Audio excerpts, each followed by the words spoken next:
Hi friends, welcome to my YouTube channel. Friends, ಇವತ್ತು ನಾನು blouse ಎಷ್ಟು ಸ್ಟಿಚ್ ಮಾಡ್ತೀನಿ ಅನ್ನೋದ್ರ ಬಗ್ಗೆ ಹೇಳ್ತೀನಿ ಮತ್ತು ಹೇಗೆ ಮೆಜರ್ಮೆಂಟ್ ತೊಗೊಂಡೆ ಅಂತ ಒಂದು ಬ್ಲೌಸ್ದು ಮೆಜರ್ಮೆಂಟ್ನ ನಾನು ತೋರಿಸ್ತೀನಿ. ಇವತ್ತು ಅರ್ಜೆಂಟ್ ಇರೋದ್ರಿಂದ ನಾನು ಇಷ್ಟು 1 2 3 ಕಟ್ಟಿಂಗ್ ಮಾಡಿ ಇಟ್ಕೊಂಡಿದ್ದೀನಿ. ಇದು ಈ ಬ್ಲೌಸ್ ಕಟ್ಟಿಂಗು, ಇದು ಒಂದು ಡ್ರೆಸ್ ಕಟ್ಟಿಂಗು. ಇದರಲ್ಲಿ ನೆಕ್ ಕೂಡ ಇದರಲ್ಲೇ ಇರೋದ್ರಿಂದ ಇದ್ರ ಬೇಸಿಕ್ ಮೇಲೆ ನಾನು ನೆಕ್ಕು ಡ್ರೆಸ್ನ ಕಟಿಂಗ್ ಮಾಡ್ಕೊಂಡಿದ್ದೀನಿ. ಇವತ್ತು ಸ್ಟಿಚ್ ಮಾಡೋದ್ರಿಂದ ನೋಡಿ ಈ ಥರ ಇರುತ್ತೆ. ಇಲ್ಲಿ ಎಷ್ಟು ನೆಕ್ ಬೇಕಾಗುತ್ತೆ ಬಿಡ್ತು ಅದನ್ನು ನೋಡಿಕೊಂಡು ನಾನು ಶೋಲ್ಡ್ರನ್ನ ತೊಗೊಂಡು ಕಟಿಂಗ್ ಮಾಡ್ಕೊಂಡಿದ್ದೀನಿ. ಇದು ಬರ್ತಾ ಬರ್ತಾ ನಾನು ಸ್ಟೆಪ್ ಬೈ ತೋರಿಸಿದ್ದೀನಿ ಕೆಲವು ವೀಡಿಯೋಗಳಲ್ಲಿ, ಇನ್ನೂ ಕೆಲವು ವೀಡಿಯೋಗಳಲ್ಲಿ ಕೆಲವೊಂದು ಪಾಯಿಂಟ್ಸ್ಗಳನ್ನ ತೋರಿಸ್ತಾ ಹೋಗ್ತೀನಿ. ಫ್ರೆಂಡ್ಸ್, ಇವಾಗ ಈ ಬ್ಲೌಸ್ದು ಮೆಜರ್ಮೆಂಟ್ ತೋರಿಸ್ತೀನಿ. ಯಾಕಂತ ಹೇಳಿದ್ರೆ ಈ ಬ್ಲೌಸ್ ಮೆಜರ್ಮೆಂಟ್ ಏನಕ್ಕೆ ತೋರಿಸ್ತಾ ಇದ್ದೀನಿ ಅಂತ ಹೇಳಿದ್ರೆ ನೋಡಿ, ಇದು ಈ ಬ್ಲೌಸ್ ಇದು ಪಾಟ್ ನೆಕ್, ಬ್ಯಾಕ್ ಸೈಡ್ ಇದು ಪಾಟ್ ನೆಕ್. ಇದು ನಾನೇ ಸ್ಟಿಚ್ ಮಾಡಿರೋ ಬ್ಲೌಸು. ನಾನು ಯಾವುದೋ ಒಂದು ವಿಡಿಯೋದಲ್ಲಿ ಹಾಕಿರ್ಬೋದು ಅಥವಾ ಹಾಕ್ದೇನೂ ಇರ್ಬೋದು, ಗೊತ್ತಾಗಲ್ಲ. ಯಾಕಂದರೆ ಡೈಲಿ ಸ್ಟಿಚ್ ಮಾಡೋದ್ರಿಂದ ಯಾವ ವಿಡಿಯೋ ಹಾಕ್ತೀವಿ ಅಂತ ಗೊತ್ತಾಗಲ್ಲ. ನೋಡಿ, ಇದು ಬ್ಲೌಸು ಈ ಥರ ಪಾಟ್ ನೆಕ್ಕಲ್ಲಿ ಈ ಥರ ಬಾಲ್ಸ್ ಕೊಟ್ಟಿದ್ದೀನಿ. ಯಾಕಂದರೆ ಇಲ್ಲಿ ನೋಡಿ ಡಿಫ್ರೆಂಟ್ ಕಲರ್ಸ್ ಈ ಬ್ಲೌಸಲ್ಲಿದೆ, ಹಾಗಾಗಿ ಇದನ್ನು ನಾನು ಲೇಸ್ ಹಾಕಿ ಈ ಫಿನಿಶಿಂಗ್ನ ಕೊಟ್ಟಿದ್ದೀನಿ ನೋಡಿ, ಆಯಿತಾ. ಈ ಬ್ಲೌಸ್ ಇಟ್ಕೊಂಡು ನಾವು ನಾರ್ಮಲಾಗಿ ಈಗ ಬ್ಲೌಸ್ನ ಸ್ಟಿಚ್ ಮಾಡಬೇಕು. ಅದನ್ನು ಹೇಗೆ ಕಟಿಂಗ್ ಮಾಡಿದೆ ಅಂತ ಹೇಳ್ತೀನಿ. ಈ ಬ್ಲೌಸ್ ಮೆಜರ್ಮೆಂಟಿಗೆ ಇದು ಶೋಲ್ಡ್ರ್ ಜಾಸ್ತಿ ಇರುತ್ತೆ. ಇದೇ ಶೋಲ್ಡ್ರ್ ಮೆಜರ್ಮೆಂಟ್ ಇಟ್ಕೊಂಡು ನಾವು ನಾರ್ಮಲ್ ಬ್ಲೌಸ್ನ ಕಟಿಂಗ್ ಮಾಡೋಕ್ಕಾಗಲ್ಲ. ಅದಕ್ಕೋಸ್ಕರ ನಾನು ಯಾವ ಬೇಸಿಕ್ ಮೇಲೆ ಇದನ್ನು ತೊಗೊಂಡೆ ಅಂತ ನಿಮಗೆ ತೋರಿಸ್ತಾ ಹೋಗ್ತೀನಿ. ಇವಾಗ ಫಸ್ಟಿಗೆ ಬ್ಯಾಕ್ ತೋರಿಸ್ತೀನಿ ನೋಡಿ, ಸ್ಲೀವ್ ತೋರಿಸ್ತೀನಿ. ಫಸ್ಟ್ ಸ್ಲೀವ್ ಏನಿಲ್ಲ, ಸ್ಲೀವ್ ನಾರ್ಮಲಾಗಿ ಸ್ಲೀವ್ನ ಈ ಥರ ಇಟ್ಕೊಂಡಿರ್ತೀವಲ್ಲ, ಇದು ಕಟಿಂಗ್ ಬಗ್ಗೆ ಎಕ್ಸ್ಪ್ಲೇನ್ ಮಾಡ್ತಾ ಇದ್ದೀನಿ ನೋಡಿ. ಈ ಥರ ಇಲ್ಲಿ ಸ್ಟಿಚಿಂಗಿಗೆ ಅಂತ ಒಂದು ಲೈನ್ ಹಾಕ್ಕೊಂಡಿದ್ದೀನಿ. ಇವರು 1/4 ಇಂಚು ಕಡಿಮೆ ಬೇಕು ಅಂತ ಹೇಳಿದರು, ಹಾಗಾಗಿ 1/4 ಇಂಚನ್ನ ನಾನು ಇಲ್ಲಿ ಕಡಿಮೆ ಮಾಡ್ಕೊಂಡಿದ್ದೀನಿ. ಇಲ್ಲಿ ಪಾಯಿಂಟ್ ಇಟ್ಕೊಂಡು ಈ ಪಾಯಿಂಟಿಗೆ ನೋಡಿ, ಇಲ್ಲಿ ಒಂದು ಎಡ್ಜಿಗೆ ಪಾಯಿಂಟಿಗೆ ಮಾರ್ಕ್ನ ಮಾಡ್ಕೊಂಡಿದ್ದೀನಿ. ಇದು ಸ್ಲೀವ್ ಕಟ್ಟಿಂಗ್ ಆಗಿದೆ. ಇದ್ರದ್ದು ಶೇಪ್ನ ನಾನು ತೆಗ್ದಿಲ್ಲ, ಆ ಶೇಪ್ನ ನನಗೆ ಹೇಗೆ ತೆಗಿತೀನಿ ಅಂತ ತೋರಿಸ್ತೀನಿ ನೋಡಿ. ಇಲ್ಲಿಂದ 1.5ಗೆ ಒಂದು ಮಾರ್ಕ್ ಮಾಡ್ಕೊಂಡಿದ್ದೀನಿ. ಈ 1.5ಗೆ ಮಾರ್ಕ್ ಮಾಡಿಕೊಂಡು ಇಲ್ಲಿಂದ ಟೇಪ್ನ ಈ ಥರ ಇಟ್ಕೊಂಡು ಇದನ್ನು ಸೆಂಟ್ರ್ ಮಾಡ್ಕೊತೀನಿ. ಸೆಂಟ್ರ್ ಮಾಡಿಕೊಂಡು ಇಲ್ಲಿ ಒಂದು ಮಾರ್ಕ್ ಮಾಡ್ಕೊಳ್ತೀನಿ. ಈ ಮಾರ್ಕ್ ಮಾಡಿಕೊಂಡು ಇಲ್ಲಿ 1/2 ಇಂಚಿದೆ, ಕರೆಕ್ಟಾಗಿ 1/2 ಇಂಚಿದೆ ನೋಡಿ. ನಿಮಗೆ ಕಾಣಿಸ್ತಾ ಇದೆ ಅನಿಸುತ್ತೆ, ಇದು ಕರೆಕ್ಟಾಗಿ 1/2 ಇಂಚೇ ಇದೆ. ಇಲ್ಲಿಂದ ಸ್ಮಾಲಾಗಿ ಈ ಥರ ಶೇಪ್ನ ಕೊಟ್ಕೊಳ್ತಾ ಬರಬೇಕು. ಸ್ಮಾಲಾಗಿ ಕೊಟ್ಕೊಳ್ತಾ ಬಂದು ಅದ್ರ ಮೇಲೆ ಈ ಥರ ಒಂದು ಲೈನ್ನ ಹಾಕ್ಕೊಂಡ್ರೆ ನಿಮಗೆ ಈ ಥರ ಎಸ್ ಟೈಪಲ್ಲಿ ಹೀಗೆ ಬಂದಿರುತ್ತೆ. ಆಮೇಲೆ ಇದನ್ನು ಕಟಿಂಗ್ ಮಾಡ್ಕೋಬೇಕು, ಓಕೆನಾ. ನೆಕ್ಸ್ಟ್ ಈಗ ಬಂದು ಬ್ಯಾಕ್ನ ತೋರಿಸ್ತೀನಿ. ನನ್ನ ವ್ಯೂವರ್ಸ್ ಕೆಲವರು ಹೇಳ್ತಾಯಿದ್ರು, ಮೆಜರ್ಮೆಂಟ್ ಬ್ಲೌಸಲ್ಲಿ ಹೇಗೆ ನೀವು ಅಳತೆನ ತೊಗೊಳ್ತೀರಾ ಅಂತ. ಹಾಗಾಗಿ ಮೆಜರ್ಮೆಂಟ್ ಮಾಡಿಕೊಂಡು ಎಕ್ಸ್ಪ್ಲೈನ್ ಮಾಡೋಕ್ಕೂ ಕಟಿಂಗು ಮಾರ್ಕಿಂಗ್ ಎಲ್ಲ ಮಾಡುವಾಗ ಕೆಲವರಿಗೆ ಕನ್ಫ್ಯೂಸ್ ಆಗುತ್ತೆ. ಸೊ ನಾನು ಮೆಜರ್ಮೆಂಟ್ ಮಾಡೋದನ್ನ ಇವಾಗ ತೋರಿಸ್ತಾ ಇದ್ದೀನಿ. ಇವಾಗ ಸ್ಲೀವ್ ತೋರಿಸಿದ್ನಲ್ಲ, ಇವಾಗ ಬ್ಯಾಕು. ಇವಾಗ ನಾನು ಬ್ಯಾಕಲ್ಲಿ ಕಟಿಂಗ್ ಮಾಡ್ಕೊಂಡಿದ್ದೀನಿ. ಈಗ ಸ್ಟೆಪ್ ಬೈ ಸ್ಟೆಪ್ಪು ಇದು ಮೆಜರ್ಮೆಂಟ್ ಬ್ಲೌಸ್ ಇಟ್ಕೊಂಡು ತೋರಿಸ್ತೀನಿ ನೋಡಿ. ಇದು ಬ್ಯಾಕ್ ಫಸ್ಟಿಗೆ ವೇಸ್ಟ್ ಇದೆಯಲ್ಲ, ನೀವು ಇದನ್ನು ಎಕ್ಸ್ಟ್ರಾ ಫ್ರಂಟ್ ಪಟ್ಟಿ ಉಕ್ಸ್ತು ಕಾಜಪಟ್ಟಿ ಕಟ್ಕೊಂಡಿರ್ತೀರಲ್ಲ, ಅದನ್ನು ಬಿಟ್ಟು ಬೇಕಾದರೆ ನೀವು ಅಳತೆ ಮಾಡ್ಕೋಬೋದು, ಇಲ್ಲಾಂದರೆ ಇದನ್ನು ಸೇರಿಸಿ ಅಳತೆ ಮಾಡ್ಕೋಬೋದು. ಯಾವ ಥರ ಮಾಡ್ಕೊಂಡ್ರೂ ನಿಮ್ಗೆ ಏನು ಪ್ರಾಬ್ಲಮ್ ಆಗೋಲ್ಲ. 1/2 ಇಂಚಲ್ಲಿ ಅಥವಾ 3/4 ಇಂಚಲ್ಲಿ ಏನೂ ಡಿಫ್ರೆನ್ಸ್ ಬರೋಲ್ಲ, ಓಕೆನಾ. ನಾನಿವಾಗ ಅದನ್ನು ಬಿಟ್ಟು ತೊಗೊಂಡಿದ್ದೀನಿ. 33.5 ಇದೆ, ಅದನ್ನೇ ತೊಗೊಂಡ್ರೆ 34 ಇರುತ್ತೆ ನೋಡಿ. ಇದು 34 ಇಂಚ್ ತೊಗೊಂಡಿದ್ದೀನಿ. ಅದರಲ್ಲಿ ಅರ್ಧ 17 ಇಂಚು, ಅದರಲ್ಲಿ ಅರ್ಧ 8.5. ಅಂದರೆ 34ರಲ್ಲಿ 4ನೇ ಒಂದು ಭಾಗ ತಗೊಂಡ್ರೆ ನಮಗೆ 8.5 ಬರುತ್ತೆ. ಈ 8.5ನ ಈ ಥರ ಒಂದು ಮಾರ್ಕ್ ಮಾಡ್ಕೋಬೇಕು. ಈ 8.5ಗೆ ಮಾರ್ಕ್ ಮಾಡಿಕೊಂಡು ಈ 8.5 ಮತ್ತು ಇಲ್ಲಿಂದ 1.5, ಇಲ್ಲಿ 1 ಇಂಚು, ಡಾಟಿಗೆ 1 ಇಂಚು, ಒಟ್ಟು ಟೋಟಲ್ 2.5 ಅಥವಾ 2.25 ತೊಗೋಬೋದು ನೀವು. ಇವಾಗ ನೋಡಿ, ಇಲ್ಲಿ 1 ಇಂಚಿಗೆ ಇಲ್ಲಿ ಮಾರ್ಕ್ ಮಾಡ್ಕೊಂಡಿರ್ತೀರಲ್ಲ, ಆ 1 ಇಂಚಿಂದ ಈ ಟೇಪ್ನ ಸೆಂಟ್ರಲ್ಲಿ ಹಿಂಗೆ ಇಟ್ಕೊಳ್ಳಿ. ಸೆಂಟ್ರಲ್ಲಿ ಹಿಂಗೆ ಇಟ್ಕೊಂಡು ಈ ಥರ ಒಂದು ಮಾರ್ಕ್ ಮಾಡ್ಕೊಳ್ಳಿ. ಈ ಥರ ಮಾರ್ಕ್ ಮಾಡಿಕೊಂಡು ಇಲ್ಲಿಂದ 4 ಇಂಚಿಗೆ ಒಂದು ಮಾರ್ಕ್ ಮಾಡ್ಕೊಳ್ಳಿ. ಇಲ್ಲಿ ಅರ್ಧ ಇಂಚ್, ಒಂದಕ್ಕೆ ಒಂದು ಇಂಚನ್ನ ಹಿಂಗೆ ಇಟ್ಕೊಂಡು ಇದು ಕಡೆ ಅರ್ಧ ಈ ಕಡೆ ಅರ್ಧ ಹಾಕ್ಕೊಂಡು ನೀವು ಸ್ಕೇಲ್ ತೊಗೊಳ್ಳಿ. ನೋಡಿ ಈ ಥರ ಸ್ಕೇಲ್ ತೊಗೊಂಡು ಈ ಥರ ಒಂದು ಮಾರ್ಕು ಈ ಥರ ಒಂದು ಮಾರ್ಕ್ನ ಹಾಕ್ಕೊಂಡ್ರೆ ನಿಮಗೆ ಇಲ್ಲಿ ನೀವು ನ್ಯಾಚ್ ಕೂಡ ಹಾಕ್ಕೋಬೋದು, ತೊಂದರೆ ಇಲ್ಲ.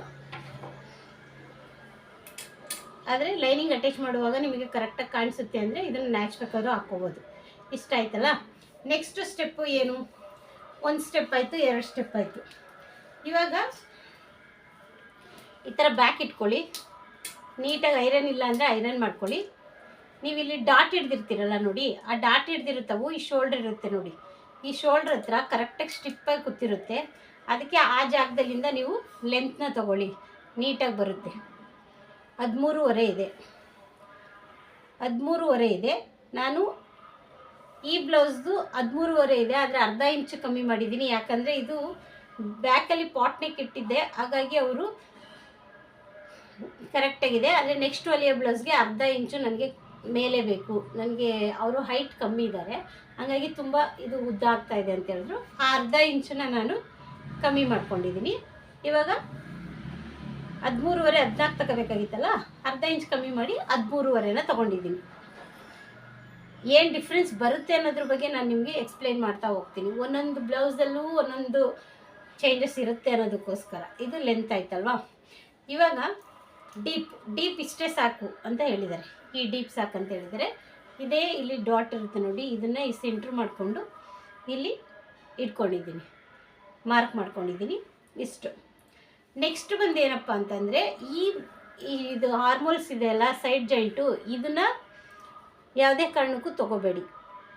ಯಾಕಂದರೆ ಬ್ಯಾಕ್ ಪಾಟ್ ನೆಕ್ಗೆ ಬೇರೆ ಕಟ್ಟಿಂಗ್ ಇರುತ್ತೆ, ಅದಕ್ಕೋಸ್ಕರ ಇದನ್ನು ಈಗ ತೊಗೊಂಡೆ ಅಂತ ನಾನು ಇವಾಗ ಹೇಳ್ತೀನಿ. ಇವಾಗ ಲೆಂತ್ ಆಯಿತು, ಇಲ್ಲಿ ಮಾರ್ಕಿಂಗ್ ಆಯಿತು, ಇದಾದಮೇಲೆ ವೇಸ್ಟ್ ಆಯಿತು, ಡಾಟ್ ಆಯಿತು. ಇವಾಗ ನೆಕ್ಸ್ಟ್ ಬಂದು ನಾನು ನೆಕ್ ಆ್ಯಂಡ್ ಶೋಲ್ಡರ್ ಎಷ್ಟು ತೊಗೊಂಡಿದ್ದೀನಿ ಅಂತ ತೋರಿಸ್ತೀನಿ ನೋಡಿ. ನೆಕ್ ಆ್ಯಂಡ್ ಶೋಲ್ಡರು 5.5 ತೊಗೊಂಡಿದ್ದೀನಿ, 5.5 ನೆಕ್ ಆ್ಯಂಡ್ ಶೋಲ್ಡರ್ ತೊಗೊಂಡಿದ್ದೀನಿ.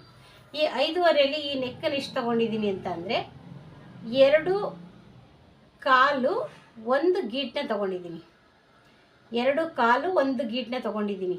ಯಾಕಂತ ಹೇಳಿದ್ರೆ 2.5 ತೊಗೊಳ್ಳೋದಕ್ಕೆ 2.5 ತೊಗೊಂಡ್ರೆ ಇಲ್ಲಿ ನಾವು ಈ ಡೀಪ್ನ ನೋಡಿಕೊಂಡಾಗ ಇಲ್ಲಿ ಸ್ವಲ್ಪ ಚೇಂಜಸ್ ಬರುತ್ತೆ. ರಿಂಕಲ್ಸ್ ಎಲ್ಲ ಅವಾಯ್ಡ್ ಮಾಡಬೇಕಂತ ಅಂದರೆ ನಾವು ಸ್ವಲ್ಪ ಚೇಂಜಸ್ ಮಾಡ್ಕೋಬೇಕಾಗುತ್ತೆ. ಅಥವಾ ಕಟ್ಟಿಂಗ್ ಮಾಡಬೇಕಾದ್ರೂ ಕೂಡ ನಿಮಗೆ ಸ್ವಲ್ಪ ಆ ಕಡೆ ಈ ಕಡೆ ಹೋಗೋ ಚಾನ್ಸಸ್ ಇರುತ್ತೆ. ಅದಕ್ಕೋಸ್ಕರ ನಾನು 1 ಪಾಯಿಂಟನ್ನು ಈ ಬ್ಲೌಸ್ ಮೆಜರ್ಮೆಂಟ್ಗೆ ಕಡಿಮೆ ತೊಗೊಂಡಿದ್ದೀನಿ. ಈ ಡೀಪ್ಗೆ ನಾನು 3 ಇಂಚನ್ನ ತೊಗೊಂಡಿದ್ದೀನಿ, ಇಲ್ಲಿ ಬಂದು 3 ಇಂಚನ್ನ ತೊಗೊಂಡಿದ್ದೀನಿ, ಇಲ್ಲಿ 2.5 ಒಂದು ಕಮ್ಮಿ ಪಾಯಿಂಟ್ ತೊಗೊಂಡಿದ್ದೀನಿ. ಈಗ ಇದು ಸ್ಟ್ರೇಟ್ ಲೈನ್ ಹಾಕ್ಕೊಂಡು ಇಲ್ಲಿ ಒಂದು ಕರ್ವ್ ಶೇಪನ್ನು ತೊಗೊಂಡಿದ್ದೀನಿ. ನೆಕ್ಸ್ಟ್ ಬಂದು ನೋಡಿ, ಇವರು ಹೈಟ್ ಕಮ್ಮಿ ಇರೋದ್ರಿಂದ ಇಲ್ಲಿ ರಿಂಕಲ್ ಬರುತ್ತೆ ಅಂತ ಹೇಳಿದ್ದಾರೆ. ಆ ರಿಂಕಲ್ ಬರೋದಕ್ಕೆ ನಾನೇನು ಮಾಡಿದ್ದೀನಿ, ಇವಾಗ ಇಲ್ಲಿ ಡಾಟ್ ಮಾರ್ಕ್ ಮಾಡಿದ್ದೀನಲ್ಲ, ಈ ಡಾಟ್ ಮಾರ್ಕ್ ಫಸ್ಟ್ ಮಾರ್ಕ್ ಇದೆಯಲ್ಲ, ಅಲ್ಲಿಂದ ಅರ್ಧ ಇಂಚು ಮೇಲೆ ಹೋಗ್ತಾ ಇದ್ದೀನಿ, ಅರ್ಧ ಇಂಚು ಮೇಲೆ ಹೋಗ್ತಾ ಇದ್ದೀನಿ ನೋಡಿ. ಈ ಮೇಲೆ ಹೋಗ್ಬಿಟ್ಟು ಈ ಫಸ್ಟ್ ಮಾರ್ಕ್ ಇರುತ್ತಲ್ಲ, ಆ ಮಾರ್ಕಿಂದ ನಾವು ಲೈಟಾಗೆ ಈ ಥರ ಕಟ್ ಮಾಡ್ಕೋಬೇಕು. ಓಕೆನಾ, ಇದು ಒಂದು ಸ್ಟೆಪ್ ಆಯಿತಾ. ನೆಕ್ಸ್ಟು ಕೆಲವೊಂದು ಸರಿ ಪಾಯಿಂಟ್ಗಳನ್ನ ನಾನು ಕಟಿಂಗ್ ಮಾಡ್ತಾ ಹೇಳೋದೇ ಇಲ್ಲ, ಹಾಗೆ ಕಟಿಂಗ್ ಮಾಡಿರ್ತೀನಿ. ಕೆಲವೊಂದು ಪಾಯಿಂಟ್ಗಳು ಮಿಸ್ ಆಗಿರುತ್ತೆ. ಇವಾಗ ನೆಕ್ ಆ್ಯಂಡ್ ಶೋಲ್ಡರ್ ತೊಗೊಂಡ್ಮೇಲೆ ಇಲ್ಲಿ ಏನು ಉಳಿತು ನೋಡಿ, 1 ಗೀಟ್ ಉಳಿತು. ಇಲ್ಲೊಂದು ಗೀಟ್ ಕಮ್ಮಿ ತೊಗೊಂಡಿರೋದ್ರಿಂದ ಇಲ್ಲೊಂದು ಗೀಟ್ ಎಕ್ಸ್ಟ್ರಾ ಬಂತು. ಅದು ನಮಗೆ ಸ್ಟಿಚಿಂಗಲ್ಲಿ ಕರೆಕ್ಟಾಗಿ ಅಡ್ಜಸ್ಟ್ ಆಗುತ್ತೆ. ಇವಾಗ ನಾನು ಈ ಬ್ಲೌಸ್ ಮೆಜರ್ಮೆಂಟ್ ಅವ್ರಿಗೆ 5.5 ಸ್ಲೀವ್ ಕಟ್ಟಿಂಗ್ದು ಡೌನಿಂಗು ತೊಗೊಂಡಿದ್ದೀನಿ, 5.5. ಇಲ್ಲಿ ಕೂಡ 5.5ಗೆ ಮಾರ್ಕ್ ಮಾಡ್ಕೊಂಡಿದ್ದೀನಿ, 5.5ಗೆ ಮಾರ್ಕ್ ಮಾಡ್ಕೊಂಡಿದ್ದೀನಿ. ಇವಾಗ ಚೆಸ್ಟ್ ಎಷ್ಟಿದೆ ಅಂತ ನೋಡ್ಕೋಬೇಕು. ಮೇಯ್ನ್ ಫಸ್ಟೇ ನೀವು ಬರ್ದಾದ್ರೂ ಇಟ್ಕೊಳ್ಳಿ, ಅಲ್ಲೇ ತೊಗೊಂಡಾದರೂ ಕಟ್ಟಿಂಗ್ ಮಾಡಿ, ಏನು ತೊಂದರೆ ಇಲ್ಲ. 10 ಇದೆ. ಚೆಸ್ಟ್ ಮೆಜರ್ಮೆಂಟ್ ಎಷ್ಟಿದೆ? 10 ಇದೆ. ಆದರೆ ಇಲ್ಲಿ ನಾನು ಚೆಸ್ಟ್ ಮೆಜರ್ಮೆಂಟ 10ನ್ನ ತೊಗೊಳ್ತಾ ಇಲ್ಲ. ಈ ಬ್ಲೌಸಲ್ಲಿ 10 ಚೆಸ್ಟ್ ಮೆಜರ್ಮೆಂಟ್ ಇದ್ದರೂ ನಾನು 9.25ನ ತೊಗೊಳ್ತಾ ಇದ್ದೀನಿ. ಯಾಕಂತ ಹೇಳಿದ್ರೆ ಇದು ಕ್ಲೋಸ್ ನೆಕ್ ಥರ ಇಲ್ಲಿ ಪಾಟ್ ನೆಕ್ ಇದೆ, ಅದಕ್ಕೋಸ್ಕರ ಇಲ್ಲಿ ನಾನು 3 ಇಂಚು ಬ್ರಾಡ್ ತೊಗೊಳ್ತಾ ಇರೋದ್ರಿಂದ ನನಗೆ ಇಲ್ಲಿ 1/4 ಇಂಚು ಕಡಿಮೆನ ತೊಗೊಳ್ತಾ ಇದ್ದೀನಿ. ಇದು ಹೀಗೆ ಓಪನ್ ಆಗೋದ್ರಿಂದ ಇಲ್ಲಿ ನಮಗೆ ರಿಂಕಲ್ ಬರೋ ಚಾನ್ಸಸ್ ಇರುತ್ತೆ. ಅದಕ್ಕೋಸ್ಕರ ನಾನು 9.75ನ ತೊಗೊಳ್ತಾ ಇದ್ದೀನಿ. ನೋಡಿ,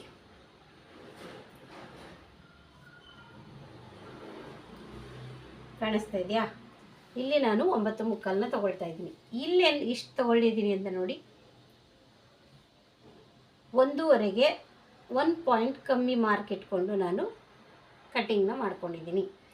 1.5 ಅಂದರೆ ಒಂದೊಂದ್ಸತಿ 1.5 ಅಂದರೆ ನಾವು ಹಿಂಗೆ ಮಾರ್ಕ್ ಮಾಡ್ಕೊಂಡು ಹೋದರೆ ಇನ್ನೂ ಮೇಲೆ ಹೋಗ್ಬಿಡುತ್ತೆ. ಅದಕ್ಕೆ 1 ಪಾಯಿಂಟ್ ಸ್ವಲ್ಪ ಇಲ್ಲಿ ಏನಾದರೂ ಹೆಚ್ಚು ಕಮ್ಮಿ ನಾವು ಮಾರ್ಕ್ ಮಾಡ್ಕೊಂಡಿದ್ದೀವಿ ಅಂದರೆ ಇಲ್ಲಿ ನಮಗೆ 1 ಪಾಯಿಂಟ್ ಅನ್ನೋದು ಕರೆಕ್ಟಾಗಿ ಅಡ್ಜಸ್ಟ್ ಆಗುತ್ತೆ. ಅದಕ್ಕೋಸ್ಕರ ನಾನು ಈ ಥರ ಮೆಥಡಲ್ಲಿ ನಾನು ಕಟ್ಟಿಂಗ್ನ ಮಾಡ್ಕೊಳ್ತೀನಿ ಫ್ರೆಂಡ್ಸ್. ಇವಾಗ ಬ್ಯಾಕ್ ಪೂರ್ತಿಯಾಗಿ ಅರ್ಥ ಆಗಿದೆಯಲ್ಲ, ಈಗ ಫ್ರಂಟ್ನ ತೊಗೊಳ್ತೀನಿ. ನೋಡಿ, ಇದು ಫ್ರಂಟು ಇಲ್ಲಿ ಬ್ಯಾಕ್ ಏನಿರುತ್ತೆ ಅದನ್ನೇ ಇಟ್ಕೊಂಡು ನಾನು ಕಟ್ಟಿಂಗ್ ಮಾಡ್ಕೊಂಡಿರ್ತೀನಿ. ಮತ್ತು ಇಲ್ಲಿ 1/2 ಇಂಚು ಡೌನ್ಗೆ ಶೇಪ್ನ ತೊಗೊಂಡಿದ್ದೀನಿ. ಇಲ್ಲಿ 1/4 ಇಂಚು ಎಕ್ಸ್ಟ್ರಾ ಬಿಟ್ಕೊಂಡಿದ್ದೀನಿ, ಡಾಟ್ಗೆ 1/4 ಇಂಚ್ ಎಕ್ಸ್ಟ್ರಾ ಬಿಟ್ಕೊಂಡಿದ್ದೀನಿ. ಈ ಬ್ಯಾಕ್ಗಿಂತ ಉಕ್ಸ್ಪಟ್ಟಿ ಮತ್ತು ಕಾಜಾಪಟ್ಟಿಗೆ ಎಕ್ಸ್ಟ್ರಾ ಇಟ್ಕೊಂಡಿದ್ದೀನಿ. ಇವಾಗ ಫ್ರಂಟು 6.25 ತೊಗೊಂಡಿದ್ದೀನಿ. ಸ್ವಲ್ಪ ದಪ್ಪ ಇದ್ದಾರಲ್ಲ, ಅದಕ್ಕೋಸ್ಕರ 6.25 ತೊಗೊಂಡಿದ್ದೀನಿ. ಇಲ್ಲಿಂದ ಬಂದು ನೋಡಿ, ಇಲ್ಲ ಅಂದರೆ ಈ ಬ್ಲೌಸ್ ಮೆಜರ್ಮೆಂಟ್ ಪ್ರಕಾರ ನೀವು ಫ್ರಂಟ್ ಶೇಪ್ನ ತಗೊಳಕ್ಕಾಗಲ್ಲ. ಅದಕ್ಕೋಸ್ಕರ ನಾನು ಈ ಬೇಸಿಕ್ ಮೆಜರ್ಮೆಂಟ್ ಗೊತ್ತಿರೋದ್ರಿಂದ 6.25 ತೊಗೊಂಡಿದ್ದೀನಿ. ಆಯಿತಾ? ಈಗ ಅದಾದಮೇಲೆ ಈ ಪಟ್ಟಿ ಏನಿರುತ್ತೆ ಅವ್ರಿಗೆ ಕರೆಕ್ಟಾಗಿದೆ ಅಂದರೆ ಅದನ್ನೇ ಫಾಲೋ ಮಾಡಬೇಕು. ನೋಡಿ, 3.25 ಇದೆ. ನಾನು 3.25ಗೆ ಮಾರ್ಕ್ ಮಾಡ್ಕೊಂಡಿದ್ದೀನಿ. ಇಲ್ಲಿಂದ 1/4 ಇಂಚು ಡಾಟು, ಈ ಕಡೆ ಸ್ಟಿಚಿಂಗು, ಸೆಂಟ್ರ್ ಡಾಟು, ಇದಕ್ಕೋಸ್ಕರ ಮಾರ್ಕ್ ಮಾಡ್ಕೊಂಡಿದ್ದೀನಿ. ಆಯಿತಾ? ಇದಾದಮೇಲೆ ನೋಡಿ, ಇಲ್ಲಿಂದ ನಾನು 3.25ಗೆ ಮಾರ್ಕ್ ಮಾಡ್ಕೊಂಡಿದ್ದೀನಿ. 3.25ಗೆ ಈ ಸ್ಟಾರ್ಟಿಂಗಿಂದ 3.25ಗೆ ಮಾರ್ಕ್ ಮಾಡ್ಕೊಂಡಿದ್ದೀನಿ. ಇಲ್ಲಿಂದ ನಾನು ನೀವು 2.5 ಅಥವಾ 2.25 ಎಷ್ಟಾದರೂ ತೊಗೋಬೋದು, ತೊಂದರೆ ಇಲ್ಲ. ಈ ಮಾರ್ಕ್ನ ನೀವು ಓಕೆನಾ? ಈ ಮಾರ್ಕಿಂದ ನಾನು 2 ಇಂಚಿಗೆ, ಈ ಗ್ಯಾಪು 2 ಇಂಚಿಗೆ, ಈ ಪಾಯಿಂಟು ನಾವು ಇಲ್ಲಿ 3.25ಗೆ ತೊಗೊಂಡಿದ್ದೀವಲ್ಲ, ಇಲ್ಲಿ ಒಂದು ಸ್ಟ್ರೇಟ್ ಲೈನ್ನ ಹಾಕ್ಕೋಬೇಕು. 3.25 4 ತೊಗೋಬೋದು ಈ ಸ್ಟಾರ್ಟಿಂಗಿಂದ. ಅದಾದಮೇಲೆ ಇಲ್ಲಿ ಸೆಂಟ್ರ್ ಹಾಕೊಂಡ್ಮೇಲೆ ನಿಮಗೆ ಇಲ್ಲಿಂದ 1 ಇಂಚ್ ಬೇಕಾ, 1.5 ಬೇಕಾ, 1.25 ಬೇಕಾ ಅಂತ ನೋಡ್ಕೋಬೇಕು. ನಾನು ಇದಕ್ಕೆ 1.25 ತೊಗೊಂಡಿದ್ದೀನಿ. ಇಲ್ಲಿ 1.25, ಇಲ್ಲಿ 1.25 ತಗೊಂಡ್ರೆ ಟೋಟಲ್ ಎಷ್ಟಾಗುತ್ತೆ? 2.5 ಇಂಚಸ್ಸು ನಾನು ಈ ಡಾಟ್ ಲೂಸ್ಗೋಸ್ಕರ ತೊಗೊಂಡಿದ್ದೀನಿ. ನೆಕ್ಸ್ಟು ಇದನ್ನು ಹೇಗೆ ಕಟ್ಟಿಂಗ್ ಮಾಡಿದೆ ಅಂತ ಹೇಳಿದ್ರೆ, ಈ ಮಾರ್ಕ್ ಇದೆಯಲ್ಲ, ಈ ಮಾರ್ಕನ್ನು ಇಟ್ಕೊಂಡು ಇಲ್ಲಿಂದ ತೊಗೊಂಡಿದ್ದೀನಿ. ಇದೂ ಅಷ್ಟೇ ನಿಮಗೆ ನೋಡಿ, ಇದು 4.5 ಇದೆ. 4.5, 4, 3.25, 3.5 ಈ ಲೆಂತಲ್ಲಿ ತೊಗೋಬೋದು. ಯಾಕಂದರೆ ಈ ಡಾಟ್ ಲೆಂತ್ ಏನಿರುತ್ತೆ ಅದ್ರ ಮೇಲೆ ನಮ್ಮದು ಡಿಪೆಂಡ್ ಆಗುತ್ತೆ. ನೋಡಿ, ಈ ಬ್ಲೌಸ್ ಇದೆ ನಮ್ಮದು, ಇದು ಬ್ಯಾಕ್ ಇದೆ. ಬ್ಯಾಕಿಗಿಂತ ನಮ್ಮದು ಈ ಬ್ಲೌಸ್ ಮೆಜರ್ಮೆಂಟದ್ದು ಏನಾಗಿದೆ, 1.25 ಇಂಚು ಜಾಸ್ತಿ ಇದೆ. ಏನಕ್ಕೆ ಅಂತಂದರೆ ಈ ಮಿಡಲ್ ಚೆಸ್ಟು ಕೆಲವ್ರಿಗೆ ಜಾಸ್ತಿ ತೊಗೋಬೇಕಾಗುತ್ತೆ ಇಲ್ಲಿ ಲೂಸ್ ಪಾಯಿಂಟ್ಗೋಸ್ಕರ, ಕೆಲವರಿಗೆ ಮಾತ್ರ. ಅದಕ್ಕೋಸ್ಕರ ಇಲ್ಲಿ 3/4 ಇಂಚು ಡೌನಿಗೆ ಬಂದಿದೆ. ಈ 3/4 ಇಂಚು ಇಲ್ಲೇ ಡೌನ್ ಬಂದಿದೆ ಅಂದರೆ ಬೆಲ್ಟು ನೀವು ಹೇಗೆ ತೊಗೋತೀರಾ ಅಂತ, ಅವಾಗ ಬೆಲ್ಟ್ ಜಾಸ್ತಿ ತೊಗೋತೀರಾ? ಇಲ್ಲ, ಖಂಡಿತ. ಅದ್ರ ಬಗ್ಗೆ ನಾನು ಇವಾಗ ಹೇಳ್ತೀನಿ ನೋಡಿ. ಇದೆಲ್ಲ ಸೇಮ್ ಇದೆ. ಇಲ್ಲಿ 1/2 ಇಂಚು ಸ್ಟಿಚಿಂಗಿಗೆ ಬಿಟ್ಟಿದ್ದೀನಿ ನೋಡಿ. ಇಲ್ಲಿಂದ 10.25, ಇಲ್ಲಿಂದ 3.25. ಓಕೆನಾ? ಇದು ಹೇಗೆ ಅಂತಂದರೆ, ಇಲ್ಲಿ ಮೆಜರ್ಮೆಂಟ್ ಬ್ಲೌಸ್ದಲ್ಲಿ ಅವ್ರದ್ದು ಕರೆಕ್ಟಾಗಿದೆ, ಚೆಸ್ಟ್ ಮೆಜರ್ಮೆಂಟು ಕರೆಕ್ಟಾಗಿ ಕುತ್ಕೊಳ್ತಾ ಇದೆ ಅಂತ ನೀವು ಒಂದೊಂದ್ಸರಿ ಹಾಕ್ಸಾದ್ರೂ ನೋಡಿ. ಇದನ್ನು ನಾನು ಹಾಕಿಸಿ ನೋಡಿರೋದ್ರಿಂದ ಅವ್ರದ್ದು ಪಾಯಿಂಟ್ ಕರೆಕ್ಟಾಗಿದೆ ನೋಡಿ. ಈ ಪಾಯಿಂಟು ಯಾವುದೇ ಕಾರಣಕ್ಕೂ ಎಳಿಬೇಡಿ, ಈ ಥರ ಇಟ್ಕೊಳ್ಳಿ. ಆಮೇಲೆ ಇಲ್ಲಿ ಡಾಟು ಸ್ಟಿಚಿಂಗು ಎಲ್ಲ ಇರುತ್ತಲ್ಲ, ಅದನ್ನು ಸೇರಿಸಿ ನಾನು ತೊಗೊಂಡಿದ್ದೀನಿ ನೋಡಿ. ಇಲ್ಲಿ ಸ್ಟಿಚಿಂಗು ಓಕೆ. ಇಷ್ಟು ನಿಮಗೆ ಬ್ಯಾಕು. ಈಗ ಈ ಬ್ಯಾಕಲ್ಲಿ ಇದೇನಾಗಿರುತ್ತೆ, ಇದು ನಮಗೆ ಸರ್ಕಲ್ ಕರೆಕ್ಟಾಗಿ ನಾವು ಮಾರ್ಕ್ ಮಾಡಿದ್ದೇವೆ ಅಂದರೆ ಇಲ್ಲಿ ಕರೆಕ್ಟಾಗಿ ನೀಟಾಗಿ ಕುತ್ಕೊಳ್ಳುತ್ತೆ ಡಾಟ್. ಓಕೆನಾ? ಇಲ್ಲಾಂದರೆ ನೀವು ಇದನ್ನು ಸೆಂಟ್ರ್ ಮಾಡ್ಕೊಂಡು ಕೂಡ ನೀವು ಡಾಟ್ ಮಾರ್ಕ್ನ ಮಾಡ್ಕೋಬೋದು. ಈಗ 2 ಸ್ಟೆಪ್ ಆಯಿತು. ಈಗ ಬೆಲ್ಟನ್ನು ಹೇಗೆ ಕಟಿಂಗ್ ಮಾಡ್ಕೊಳ್ಳೋದು ಅಂತ ಕೆಲವ್ರಿಗೆ ಡೌಟ್ ಇರುತ್ತೆ. ಅದ್ರ ಬಗ್ಗೆ ನಾನು ಇವಾಗ ಹೇಳ್ತೀನಿ ನೋಡಿ. ಈಗ ಬೆಲ್ಟ್ ನೋಡಿ, ಈ ಫ್ರಂಟ್ ಇರುತ್ತಲ್ಲ, ಈ ಫ್ರಂಟೇ ನಾವು ಇವಾಗ 3/4 ಇಂಚು ಜಾಸ್ತಿ ತೊಗೊಂಡಿರೋದ್ರಿಂದ ಈ ಬೆಲ್ಟ್ ಎಲ್ಲಿ ಕುತ್ಕೊಳ್ಳುತ್ತೆ ನೋಡ್ಕೋಬೇಕು. ಈ ಕುತ್ಕೊಳ್ಳುತ್ತಲ್ಲ, ಈ ಕುತ್ಕೊಳ್ಳೋ ಟೈಮಲ್ಲಿ ಇಲ್ಲಿ ಒಂದು ಮಾರ್ಕ್ ಹಾಕೋಬೇಕು. ಇಲ್ಲಿ ಸ್ಟಿಚಿಂಗಿಗೆ ಹೋಗುತ್ತೆ, ಇಲ್ಲಿ ಸ್ಟಿಚಿಂಗಿಗೆ ಹೋಗುತ್ತೆ. ಇವಾಗ ನಮಗೆ ಎಷ್ಟು ಸಿಗ್ತಾ ಇದೆ? ಇಲ್ಲಿ 2 ಇಂಚು ಸಿಗ್ತಾ ಇದೆ. ಅಂದರೆ ಇವಾಗ ನಾವು ಈ ಥರ ಇಲ್ಲಿ ಅಟ್ಯಾಚ್ ಮಾಡಬೇಕಾದ್ರೆ ಇಲ್ಲಿ ನೋಡಿ, ಇದು ಸ್ಟಿಚಿಂಗಿಗೆ, ಇಲ್ಲಿ ಸ್ಟಿಚಿಂಗಿಗೆ ಇಷ್ಟು ಹೋಯ್ತಲ್ವಾ?